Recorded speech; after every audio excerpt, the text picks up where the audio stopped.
sem delongas, abrirem sua Bíblia, na primeira carta de Pedro.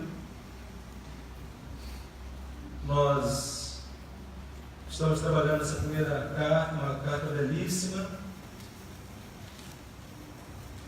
Hoje veremos o capítulo 1, versículo 13 a 25. Pedro, ele escreveu essa carta à igreja que estava espalhada na região que hoje é conhecida como Turquia.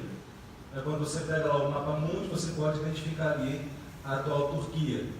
E os seus destinatários, eles iriam começar, ou já estavam passando por um período muito difícil. Um período de perseguições, um período de provações. E quando Pedro escreveu essa carta, o grande objetivo de Pedro era trazer encorajamento, consolo que vem da palavra de Deus. E o grande tema dessa série está sendo justamente esse: permaneceis firmes. Não é? Todos nós precisamos aprender a permanecer firmes. E nessa noite nós verificaremos a radical transformação que o Evangelho de Deus traz à nossa vida. Então, radicalmente transformados. Vamos orar mais uma vez, e após a oração nós faremos a leitura do texto e já iniciaremos a exposição do mesmo. Então vamos orar. Eu convidá-lo a fechar seus olhos. Pai bendito, Deus amado, em nome de Cristo Jesus, a tua igreja se reúne nessa noite para prestar culto ao Senhor. E, ó Pai amado, nós queremos apresentar diante de Ti, ó Deus, esse momento em que haveremos ler a Tua palavra, que Teu Espírito Santo, que a inspirou, seja também, amado, iluminando nossas mentes, ó Deus, dando-nos compreensão da Tua palavra, que venhamos crer naquilo que as Escrituras afirmam, de modo que a nossa vida, ó Deus querido, seja uma vida que lhe agrade. Ó Deus, que saibamos viver no momento presente, no tempo que vivemos, para o louvor da Tua glória. Fale, Pai querido, ao coração de todos que aqui estão. Que todos saiamos daqui encorajados, fortalecidos, e também, ó Deus querido, compreendendo, buscando, desejando viver essa radical transformação que o Teu Evangelho traz. Assim nós oramos, em nome de Cristo Jesus. Amém. Vamos então, 1 Pedro capítulo 1, versículo 13 a 21. Acompanhe com bastante atenção a leitura que farei. Pedro diz o seguinte: portanto, com o entendimento pronto para entrar em ação, tende autocontrole e esperai inteiramente na graça que vos é oferecida na revelação de Jesus Cristo. Como filhos obedientes, não vos amoldeis aos desejos que tinhas em tempos passados na vossa ignorância, mas sede vós também santos em todo o vosso procedimento, assim como é santo aquele que vos chamou. Pois está escrito: sereis santos, porque eu sou santo. E andai com temor durante o tempo da vossa peregrinação. Se chamais de Pai aquele que julga segundo as obras de cada um, sem discriminação de pessoas, sabendo que não foi com coisas perecíveis como prata ou ouro que fostes resgatados da vossa maneira fútil de viver, recebida por tradição dos vossos pais, mas fostes resgatados pelo precioso sangue, como de um cordeiro sem defeito e sem mancha, o sangue de Cristo, conhecido já antes da fundação do mundo, mas manifesto no fim dos tempos em vosso favor. Por intermédio dele, credes em Deus, que o ressuscitou dentre os mortos e lhe deu glória, de modo que a vossa fé e esperança estejam em Deus. Assim, já que tendes a vossa vida purificada pela obediência à verdade que leva ao amor fraternal não fingido, amais uns aos outros de todo o coração. Fostes regenerados, não de semente perecível, mas imperecível, pela palavra de Deus que vive e permanece. Porque toda pessoa é como a relva, e toda sua glória como a flor da relva. Seca-se a relva e cai a sua flor, mas a palavra do Senhor permanece para sempre. Essa é a palavra que vos foi evangelizada. E essa palavra que vos foi evangelizada é a palavra que trouxe uma profunda e grande transformação dos primeiros cristãos. Essa palavra que vos foi evangelizada, que verdadeiramente revolucionou Você almeja transformação na sua vida? Você almeja transformação no seu casamento? Você almeja transformação na maneira como você educa os seus filhos? Então, se almejamos transformação e reconhecemos que a transformação é necessária, nós precisamos de uma maneira inegável reconhecer, ouvir, dar crédito, crermos naquilo que a palavra de Deus diz. E, queridos, quando nós pensamos acerca disso, é necessário que nós consideremos que transformação o Evangelho de Cristo produz na vida daquele que foi convertido por Deus. Quando nós olhamos para esse texto, que transformação eu, Rodrigo, você precisa verificar em sua vida? Transformação esta que é promovida por Deus. Quando nós olhamos para esse texto, precisamos nos indagar que transformação eu devo esperar em minha vida quando eu sou alcançado pela graça e o amor de Deus. O que precisa mudar em mim? Como que eu preciso encarar a vida? Como que eu devo lidar com os relacionamentos? Como eu devo lidar comigo mesmo? O apóstolo Pedro, nesses versículos, ele traz a todos nós aquilo que consistia numa verdadeira transformação. Como que eu posso ter certeza se eu não sou um religioso que acostumou-se com a vida da igreja? Há muitas pessoas que nasceram dentro das igrejas, cresceram dentro das igrejas, foram batizadas, congregam, trabalham, servem, participam dos cultos, no entanto ainda não vivenciaram a obra regeneradora de Deus. São religiosos, acostumaram-se com a vida eclesiástica, gostam da vida eclesiástica, mas em suas vidas não há essa verificação de transformação. Nós precisamos nessa noite então nos indagar quais são os sinais que preciso verificar em minha vida, sinais esses que testificam que eu sou um eleito de Deus. Então, meus queridos, quando nós olhamos para esse texto, quando Pedro está escrevendo as igrejas, essas 5 igrejas que são dispersas na atual região da Turquia, é necessário que nós verifiquemos algo muito importante, que é a transformação que o Evangelho de Cristo Jesus traz para a vida do homem. É uma transformação integral.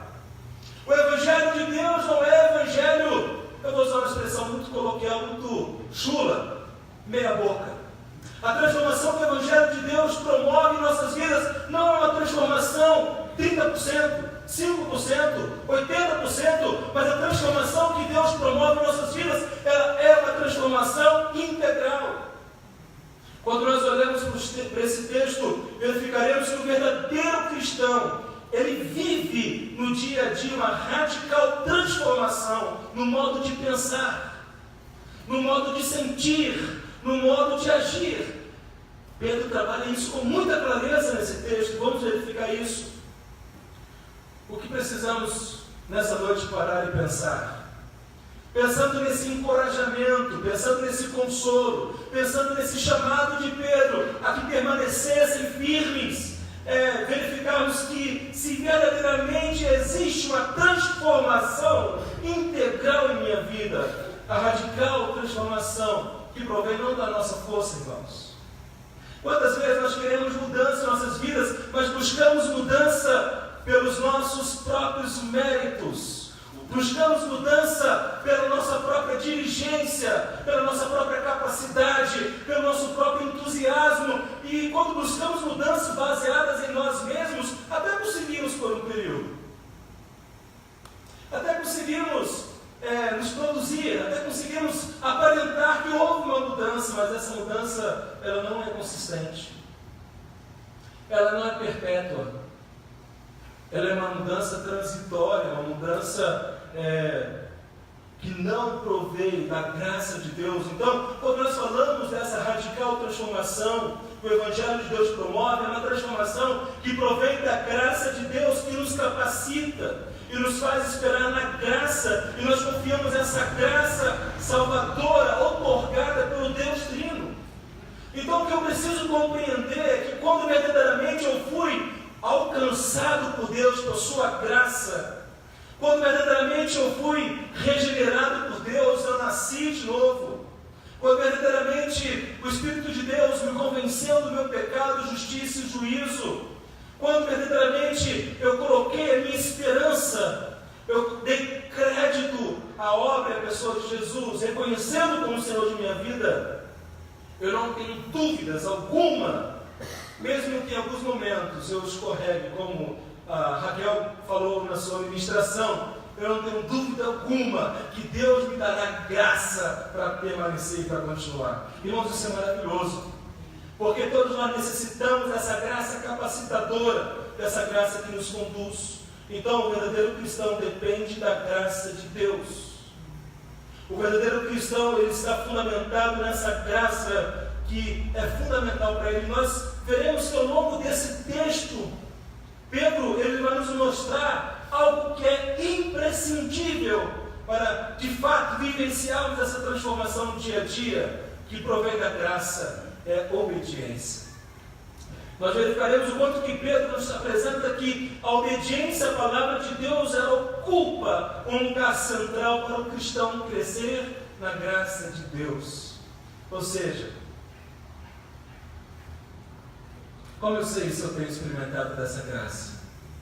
Quando eu verifico como está a obediência. À medida que eu obedeço, à medida que eu me rendo, à medida que eu busco observar aquilo que Deus diz em sua palavra, eu estou crescendo na graça do Senhor. Eu estou sendo fortalecido pela graça do Senhor. Então vejamos como que eu experimento essa graça transformadora de Deus. Olhemos o versículo 13. Olhe para que Pedro diz: portanto, com todo o entendimento pronto para entrar em ação. Em algumas traduções Pedro fala cingir o vosso pensamento. O que Pedro está nos trazendo aqui, o entendimento aqui, cingindo-vos, é aquela ideia de você rodear toda essa região aqui do seu tórax, e você está cingido, você está rodeado, você está cercado, você está firmado. E o que Pedro quer aqui é apresentar-nos que nós crescemos na graça de Deus quando nós cingimos o nosso pensamento, ou seja, quando nós temos o nosso pensamento, o nosso entendimento pronto para entrar em ação.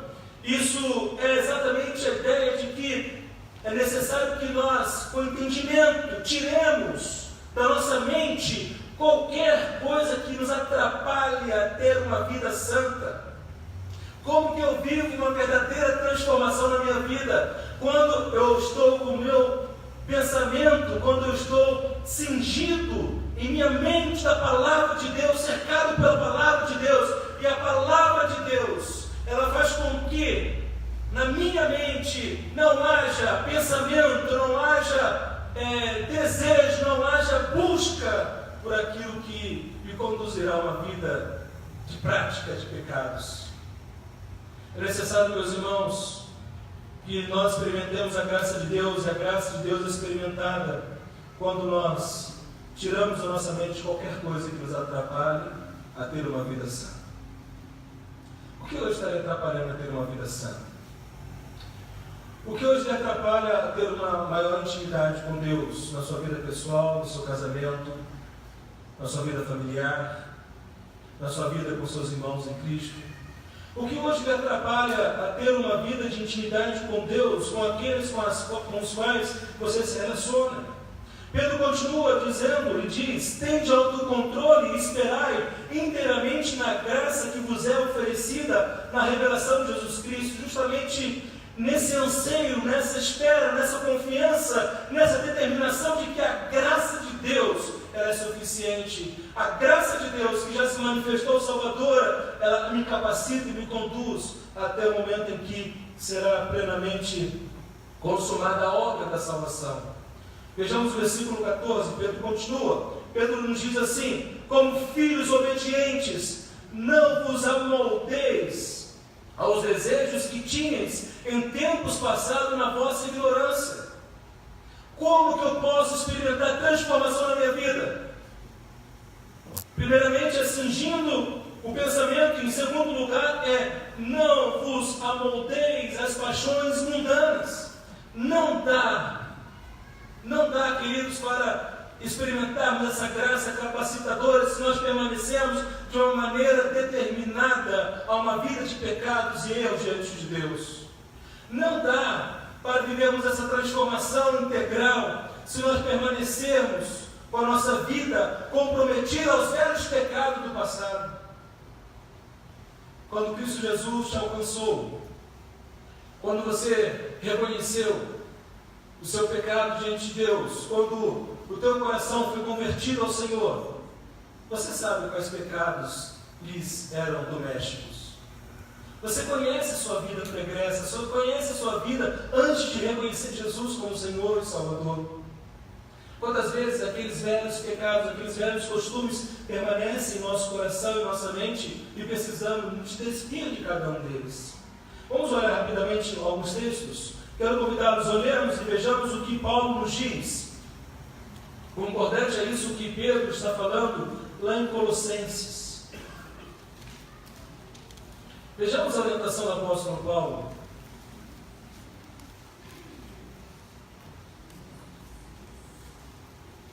Colossenses capítulo 3, versículos 5 e 6. Notem o quanto que a palavra de Paulo é semelhante à de Pedro. Ele diz no versículo 5, ele está falando à igreja, está falando com pessoas que foram convertidas. Ele diz, portanto, eliminai as vossas inclinações carnais. Quais são essas inclinações? Comigo vocês, por favor. Prostituição, impureza, paixão, desejo mau e avareza, que é idolatria. É por causa dessas coisas que a ira de Deus sobrevém aos desobedientes. Pedro está escrevendo, aliás, Paulo aqui está escrevendo para quem? Para incrédulos. Ele está escrevendo para quem? Para a igreja. É interessante observarmos que ele fala à igreja naquilo que se constituiu pecados passados, pecados praticados antes de serem convertidos. E aqui em Pedro, Paulo está alertando acerca da necessidade de que eles não mais vivessem numa vida de inclinação carnal. Os cristãos da igreja em Éfeso precisavam abster-se da prostituição, impureza, paixão, desejo mau, avareza, idolatria. É muito interessante o versículo 6. Porque ele diz que a ira de Deus sobrevém aos desobedientes. Quem são os desobedientes aqui, irmãos? São exclusivamente os incrédulos? Paulo aqui está advertindo a própria igreja de Deus. Pessoas que já foram regeneradas, pessoas que já foram salvas, mas permaneciam com a velha vida de pecados. É impossível, preste atenção nisso, é impossível receber o encorajamento de Deus vivendo uma vida de pecados. É impossível vivermos o consolo de Deus praticando pecados. Então, quando Pedro aqui ele fala na sua epístola, não vos amoldeis as paixões mundanas, ele está concordando com aquilo que Paulo disse. Vejamos em Filipenses. Um outro texto que corrobora com essa declaração de Pedro, Filipenses capítulo 3, versículos 17 e 19. Paulo diz à igreja que estava na cidade de Filipos, Filipenses 3, 17 e 19. Ele diz assim, irmãos, olha que interessante, queridos, irmãos, sede meus imitadores, e prestai atenção nos que andam conforme o exemplo que tende em nós. Só é possível vivermos uma transformação em nossa vida, uma transformação radical, se nós seguirmos bons exemplos. Exemplos de homens e mulheres que são piedosas ao Senhor. Quem é o seu ídolo humano? Quem é a pessoa que você admira? Quem é o seu popstar? Quem é a pessoa a qual os seus olhos se voltam e você vê essa pessoa com um grande anseio de ser igual a essa pessoa? É necessário que nós vejamos que Paulo está dizendo, irmãos, olhem para mim e olhem também para aqueles que são um modelo. Por quê? Olha o versículo 18. Porque há muitos sobre os quais vos falei diversas vezes, e agora vos digo até chorando, que são inimigos da cruz de Cristo. Nós precisamos estar atentos, queridos, porque só vive uma radical transformação em sua vida quem tem para si modelo de pessoas verdadeiramente convertidas, regeneradas por Deus, pessoas piedosas, pessoas que realmente amam o Senhor Jesus, amam a igreja de Jesus, amam o povo de Deus. Quem é o seu modelo de vida? Em quem você coloca a sua referência? E o versículo 19 é extremamente duro. Vejamos o versículo 19. O fim deles, o fim de quem? O fim daqueles a qual Paulo muitas vezes os advertiu que são inimigos da cruz de Cristo. O fim deles qual que é? É a perdição. O Deus deles é o estômago. E a glória deles baseia-se no que é vergonhoso. E eles se preocupam só com as coisas terrenas. Como é importante para nós reconhecermos que, uma vez que eu fui regenerado por Deus, a minha forma de vida precisa sofrer essa integral transformação, e ela só se faz quando eu sigo bons exemplos. Quando eu procuro imitar aqueles que imitam a Cristo Jesus. Mais um texto, vamos lá para Efésios. Efésios capítulo 4,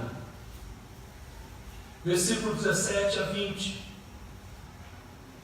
Mais uma vez Paulo, acerca do mesmo assunto, ele diz, Efésios 4, 17: portanto digo e dou testemunho no Senhor, que não andeis mais como andam os gentios, em pensamentos fúteis, obscurecidos do entendimento, separados da vida de Deus, pela ignorância e dureza do coração, havendo se tornado insensíveis, entregaram-se à devassidão, para cometer com avidez todo tipo de impureza, mas vós não aprendestes assim de Cristo. Meus amados irmãos e irmãs, em nossa caminhada terrena, que é tão ligeira, é tão passageira, nessa vida peregrina que vivemos, precisamos nos despir dos desejos da nossa carne. Precisamos mortificar a nossa carne. Nós precisamos reconhecer aquilo que a palavra de Deus está nos mostrando, como filhos obedientes, como filhos que amam ao nosso Pai Celestial. Nós não podemos entrar no esquema deste mundo. Nós não podemos ter uma conduta de vida contrária à palavra de Deus. Pedro continua, voltemos a 1 Pedro. 1 Pedro capítulo 1, versículo 15. Pedro nos diz o que no versículo 15? Mas sede santos vós também.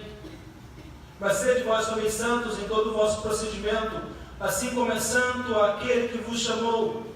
Pois está escrito, sereis santos, porque eu sou santo.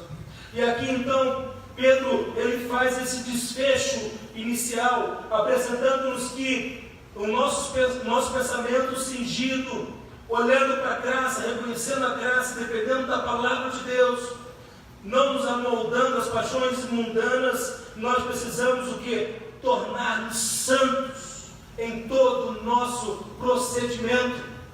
Irmãos, o quanto que isso é sério, porque Pedro aqui não está relativizando santidade. Santidade não é segundo a minha concepção. Santidade não é segundo aquilo que eu penso, aquilo que eu estabeleço como santidade. Mas santidade é aquilo que se estabelece como um parâmetro acerca da própria pessoa de Deus. Não há relativismo moral na santidade. E muitas das vezes, quando nós pensamos em uma vida santa, separada, dedicada, consagrada, nós estabelecemos nosso próprio critério.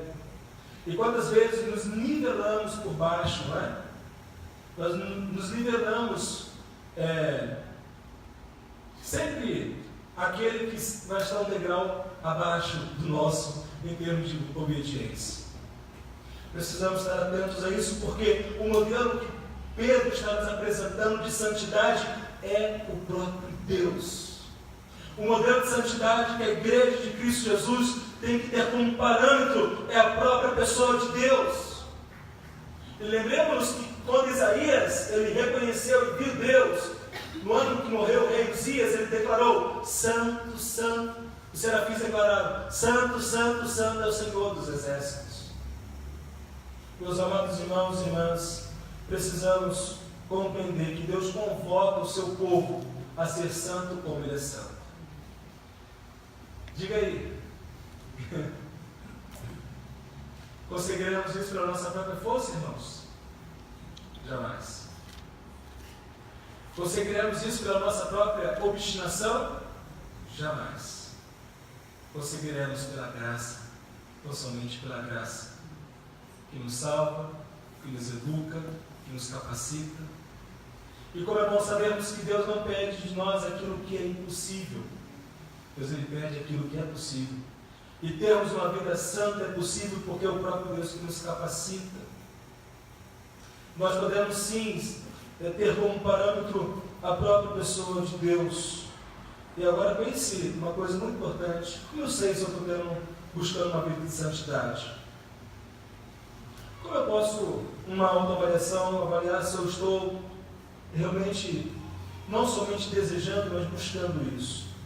Muito simples. Vamos olhar lá para o texto de Ezequiel 36, versículo 31.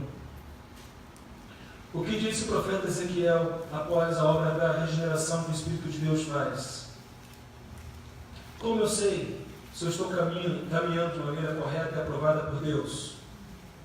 Ezequiel 36, 31 nos diz assim: Então vos lembrarei dos vossos maus atos e dos vossos feitos que não foram bons, e vós mesmos tereis nojo dos vossos pecados e das vossas abominações.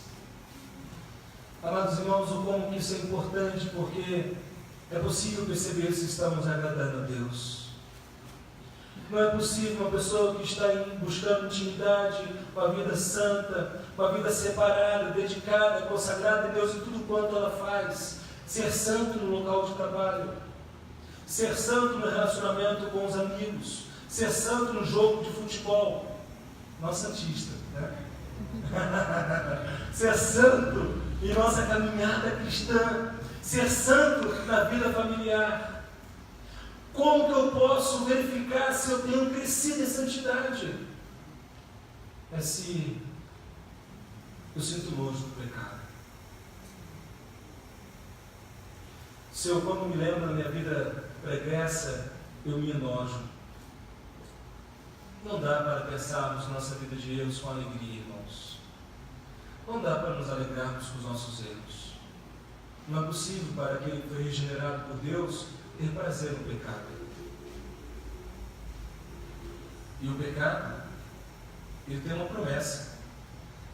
Qual é a promessa do pecado? Não, a promessa do pecado. O pecado não nos apresenta como promessa de morte. A promessa dele é o quê? Prazer, saciedade, realizar a minha vontade. A consequência do pecado é a morte. Mas a promessa dele, você vai ser feliz. Você vai ser realizado. Você vai se dar bem. Não é isso?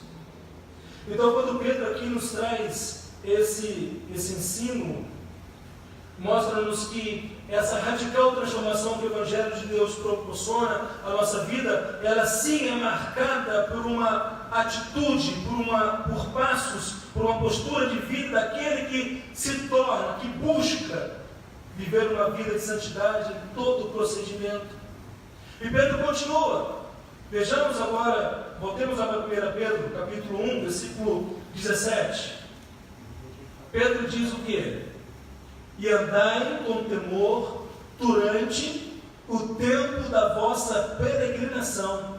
Se chamais de Pai aquele que julga segundo as obras de cada um, sem discriminação de pessoas. E aqui, irmãos, é algo muito importante e sério, que muitas das vezes nós não damos a devida atenção e não nos atentamos a isso. É justamente Pedro aqui, ele está mostrando que é necessário que tenhamos temor a Deus. Temor a Deus. Temor a Deus é a consciência de que em tudo prestarei contas a Ele. A consciência de que absolutamente tudo que eu fizer, tudo que eu falar, tudo que eu pensar, tudo que eu sentir, a Ele prestarei contas. Agora, olha que interessante, irmãos. Qual é o objetivo de Pedro ao escrever essa carta, essa epístola? Qual é a palavra-chave? Encorajar. Como que Pedro está encorajando? Num contexto de sofrimento, de dor, de perdas.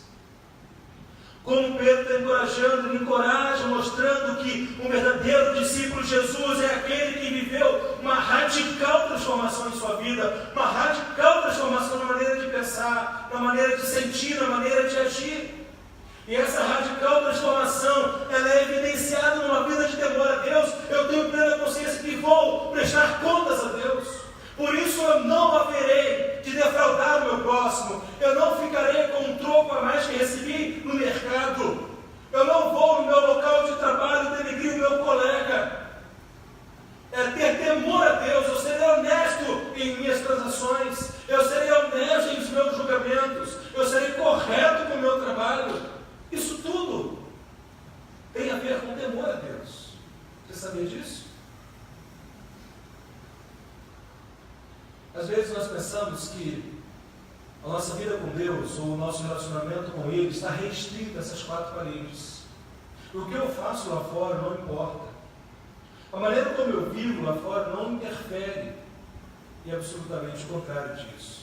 Então Pedro, ele conclama, ele mora e fala à igreja, aos destinatários dessa carta, no versículo 17: andai com temor, portai-vos com temor durante o tempo da vossa peregrinação, uma profunda consciência de que vamos prestar contas a Deus, não tem como escapar. Enquanto você está vivo, conduza a sua vida com reverência a Deus. A reverência a Deus, irmãos, não é só um momento de culto. Não é só esse momento que estamos reunidos, congregados para adorar a Deus, mas a reverência a Deus é ato contínuo. Em todo e qualquer momento de minha vida. E aí tem um texto muito sério da palavra de Deus que fala o quê? Deus não se deixa escarnecer. De Deus não se zomba. Aquilo que o homem plantar, ele vai o quê? Vai colher. Tem uma frase de efeito muito pertinente que diz assim: você pode escolher aquilo que você semeia, mas você não escolhe aquilo que você colhe.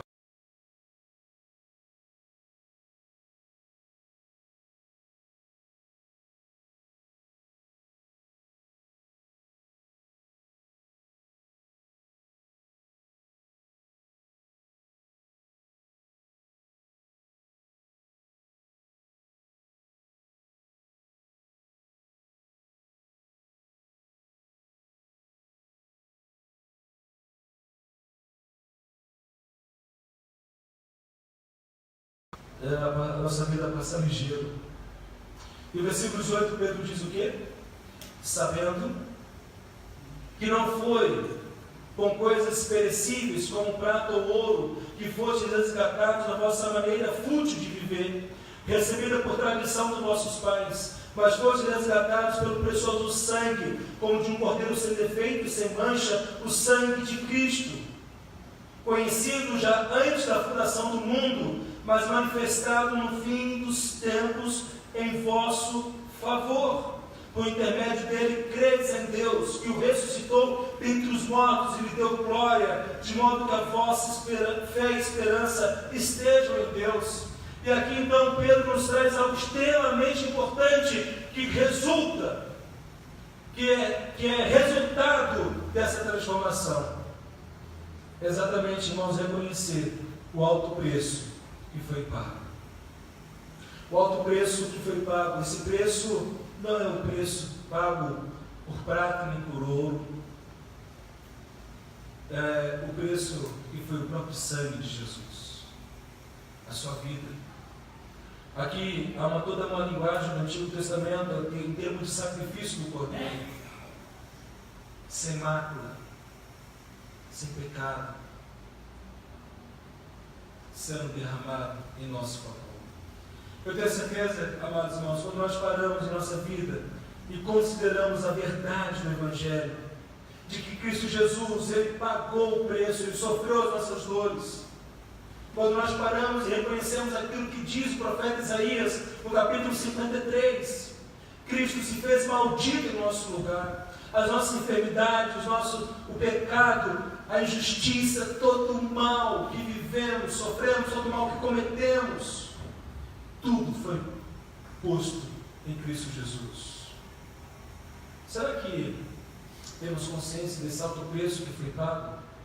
E com isso nós reconhecemos o quanto Deus nos ama, o quanto Deus, por pura graça e amor, agiu de uma maneira integral para nos salvar. A salvação do começo ao fim é a obra de Deus. Até mesmo a santificação, queridos. A santificação, sem dúvida alguma, consiste na obediência à palavra de Deus, em vivermos uma vida que agrade ao Senhor, mas até mesmo para buscarmos a santificação dependemos da graça de Deus. É graça, pura graça, que não pode ser por nós mercadejada e nem banalizada. Então Pedro continua nos mostrando, e assim estamos reconhecendo que essa transformação, ela é integral. Eu preciso ansiar viver essa transformação. Eu preciso olhar para mim mesmo e verificar que a minha maneira de pensar, os meus sentimentos, os meus desejos, as minhas ações têm sido verdadeiramente transformadas pelo Evangelho. O meu familiar, o meu cônjuge, os meus filhos, os meus pais precisam olhar para mim e verificar que verdadeiramente eu estou sendo transformado. Mas também essa transformação que é radical, ela não somente diz respeito, preste muita atenção nisso, aquilo que é a minha vida. Ela não somente afeta a minha vida, mas ela afeta os meus relacionamentos. E aí então, nós temos aqui essa transformação, ela é relacional. Vejamos o versículo 22 a 25. Pedro diz assim: assim, já que tendes a vossa vida purificada pela obediência à verdade. Observe aí novamente a questão da obediência à verdade. Lá no começo, Pedro nos fala exatamente sobre essa necessidade de filhos obedientes, e novamente ele volta a esse assunto e diz: obediência à verdade que leva ao amor fraternal não fingido, amais uns aos outros de coração, fostes regenerado, não de semente perecível, mas imperecível, pela palavra de Deus, que vive e permanece. Porque toda pessoa como a relva, e toda a sua glória como a flor da relva, seca-se a relva e cai a sua flor, mas a palavra do Senhor permanece para sempre. E essa é a palavra que nos foi evangelizada. E aqui Pedro então ele vai tocar algo muito sério, que como cristãos, como seguidores de Cristo, como filhos e filhas de Deus, precisamos dar ouvido, meus irmãos. Darmos ouvidos aqui a radical transformação que o Evangelho de Deus traz à nossa vida, afeta os nossos relacionamentos, a maneira como nós agimos uns com os outros, e essa transformação se faz mediante a obediência à palavra de Deus. Você não viverá transformação se você não obedecer. Quem desobedece não experimenta, não vive, não desfruta dessa transformação. E quem não vive transformação tem que parar e refletir: será que eu nasci de novo? Será que verdadeiramente eu fui regenerado por Deus? Ninguém se auto-regenera. A regeneração é a obra do Espírito Santo de Deus, é a obra de Deus. Pedro nos falou aqui no início do capítulo, ele fala que Deus Pai nos regenerou para uma viva esperança. Meus queridos, nós precisamos com muita seriedade considerar que nós só podemos ter uma consciência limpa se nós obedecermos a palavra de Deus. Como estou? Como está a minha vida? Como vivo? Como me relaciono? E aí tem algo muito sério, porque Pedro nos apresenta no versículo 22 qual é o resultado da obediência. E aqui, irmãos, cá entre nós, é uma lapada que Pedro dá. Pedro, ele diz assim, qual é o resultado da obediência? Olha o versículo 22, na metade dele, que leva ao amor fraternal não fingido. O que Pedro está tratando aqui? Quem obedece a palavra de Deus não vai ser hipócrita no seu relacionamento com as pessoas. E uma das coisas que mais destrói pessoas é a hipocrisia, falsidade. Na sua frente, sorrisal, amigo do peito, irmão camarada. Nas suas costas, pior do que o adélio. Amados irmãos e irmãs, o quanto que isso é sério, o quanto que isso machuca. Uma das coisas mais dolorosas no relacionamento entre irmãos em Cristo é a falsidade.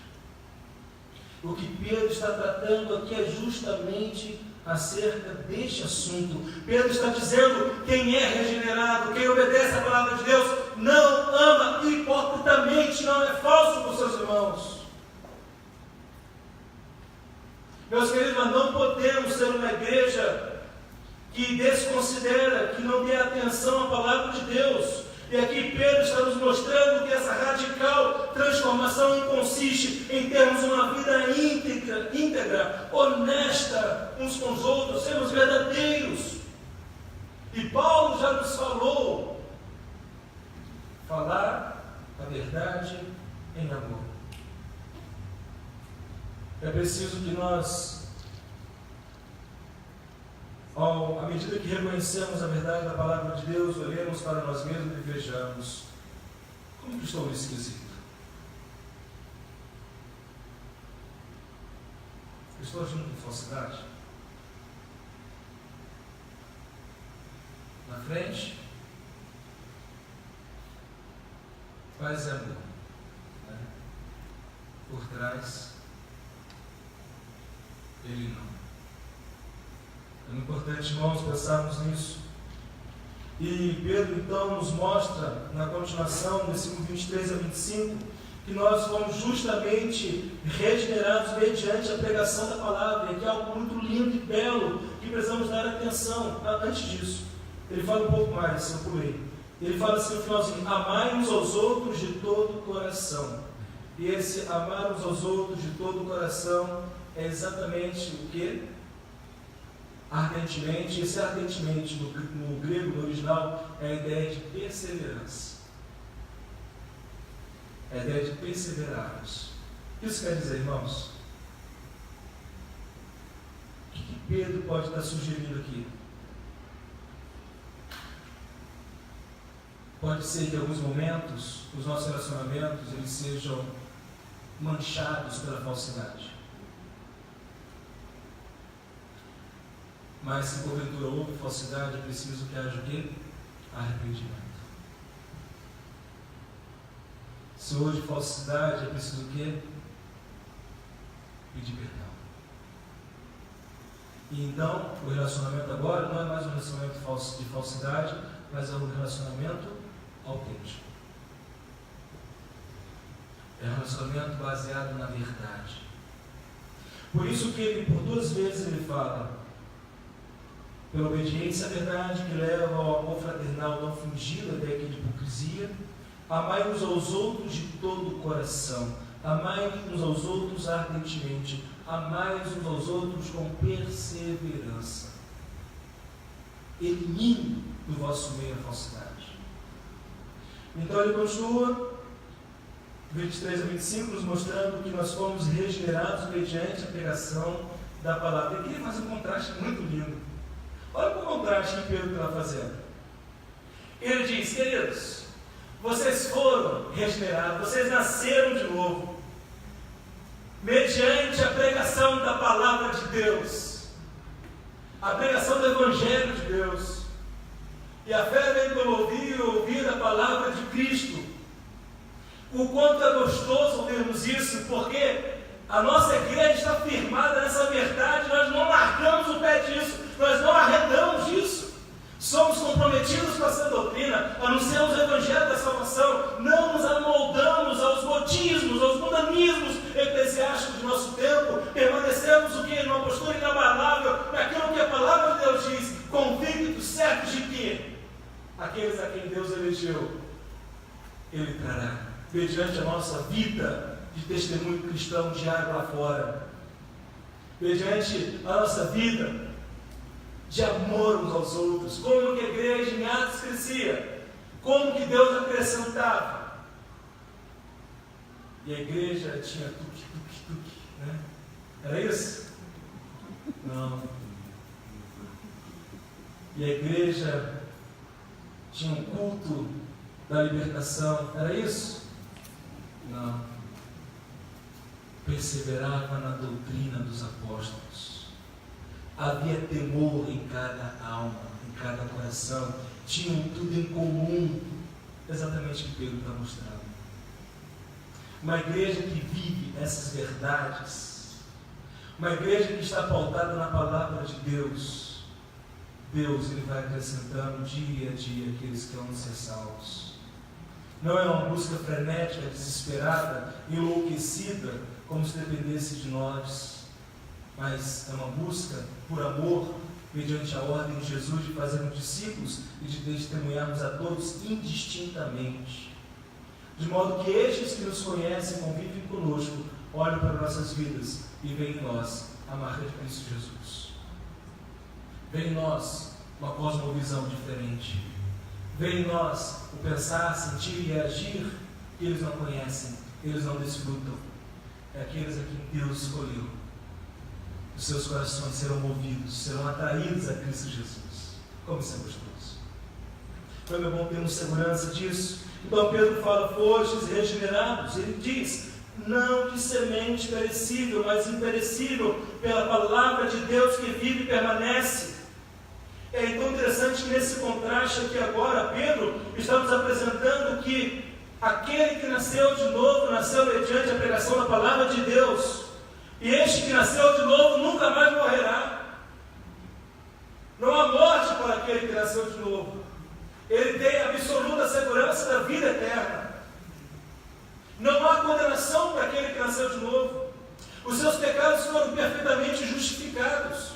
Não existe mais culpa legal contra nós, porque o castigo que nos traz a paz estava sobre ele, por suas pisaduras fomos sarados. Não há o que sermos acusados, porque Jesus já pagou o preço. A ira vindoura que virá sobre os incrédulos não virá sobre nós, porque já veio sobre Cristo na sua obra expiatória. Meus amados irmãos, Pedro faz um contraste na palavra de Deus que vive e permanece para sempre, com a nossa vida que é tão passageira. Olha como ele trata isso, citando o texto, salvo engano, de Isaías. Ele fala assim: porque toda pessoa é como que? A relva, e toda a sua glória como a flor da relva. Seca-se a relva e cai a sua flor. Quanto tempo leva para uma flor murchar e morrer?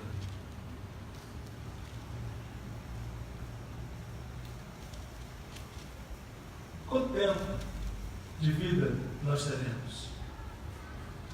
Sabemos que vai ser curto.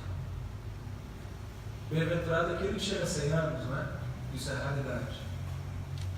Fala-se que nas próximas décadas viverão mais anos por causa do avanço da medicina. Isso é possível. mas vai chegar uma hora que vai morrer.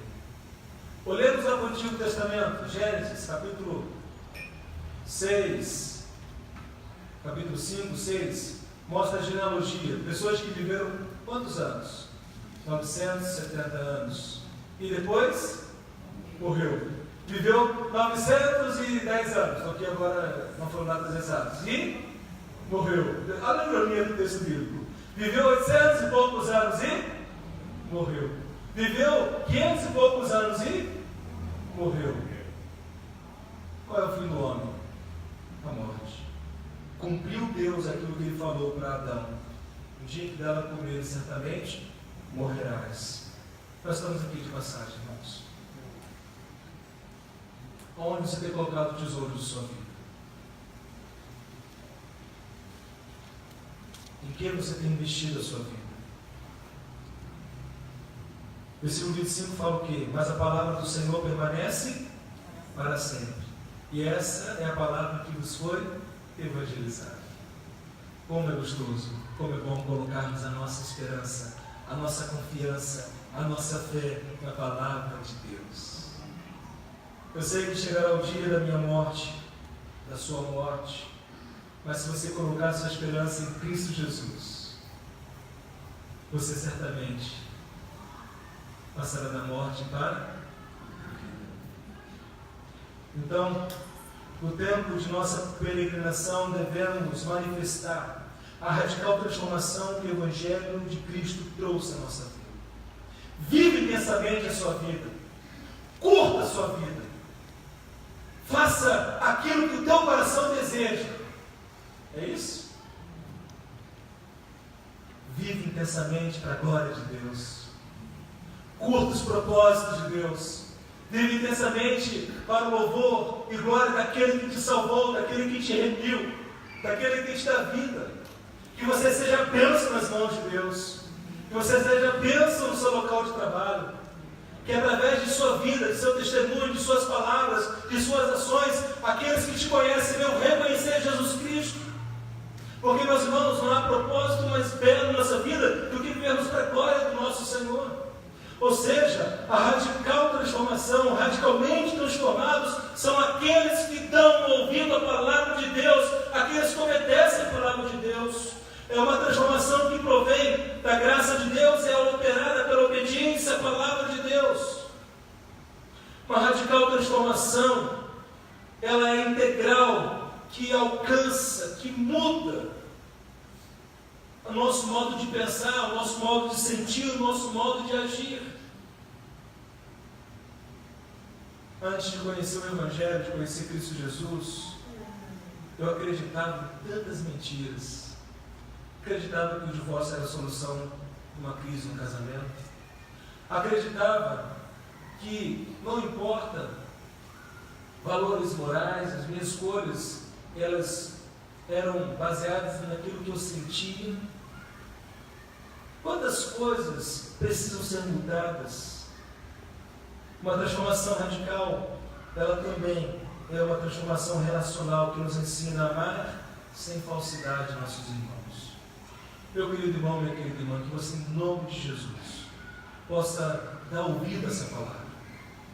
Que em nome de Jesus Cristo você busque ver isso em sua vida.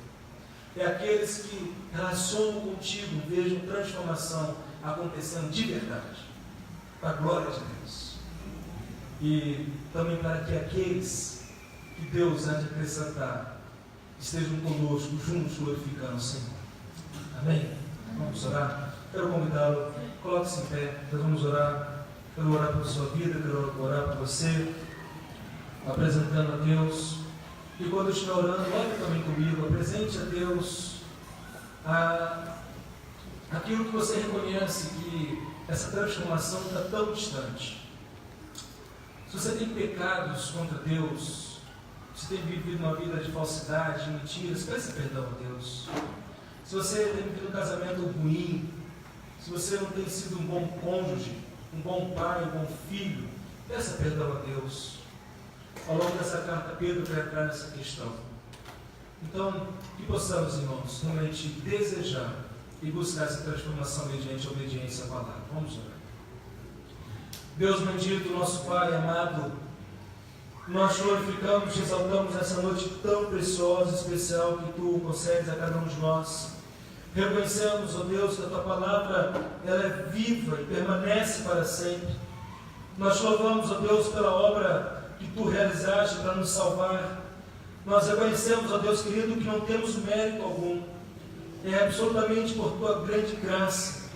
Reconhecemos, ó Deus de amor, a Tua soberania em nossa salvação, a Tua soberania na condução de nossas vidas. E clamamos a Ti, ó Pai, capacita-nos, ajuda-nos, ó Deus amado, a obedecê-lo.